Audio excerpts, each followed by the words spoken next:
Silchar Police arrested a person named Partha on Monday with the joint cooperation with Belonia Police. He is alleged for human trafficking and drug smuggling. On the last 12 July, a human trafficker and drug smuggler named Partha was escaped from the Belonia Police by getting bail after he was arrested by the police. On the last 12 July, he was arrested by the Belonia Police, including a woman from Bangladesh, through which he used to sell girls from Tripura. However, Partha has once again escaped from Belonia Police by getting bail from the jail. However, Partha was not able to stay outside for so long. On Monday, Assam Police has arrived in the state to arrest Partha, who is human trafficker and drug smuggler. Silchar Police arrested a person named Partha on Monday with the joint cooperation with Belonia Police. The Belonia Police says that he alleged with the case of human trafficking and drug smuggling at the Silchar Police Station.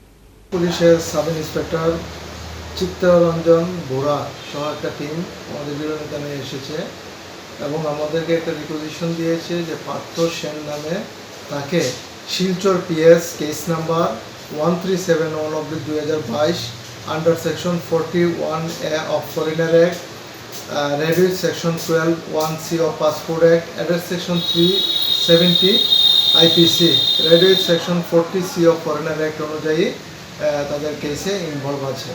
এই অনুযায়ী আমাদের বিলোনিয়া পুলিশের সহযোগিতায় বিলোনিয়া পিএসের সহযোগিতায় পার্থ সেনকে arrest করা হয় এবং আজকে কোর্টে ট্রানজিট রিমান্ডের জন্য ফরওয়ার্ড করা হয়।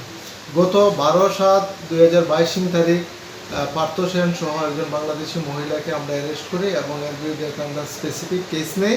Belonia PS case number 46/2023 under section 461, 471, 120B, 370 of IPC এবং 3 অফ পাসপোর্ট অ্যাক্ট অনুযায়ী কেস নেই এবং তাকে অ্যারেস্ট করে কোর্টে ফরওয়ার্ড করি।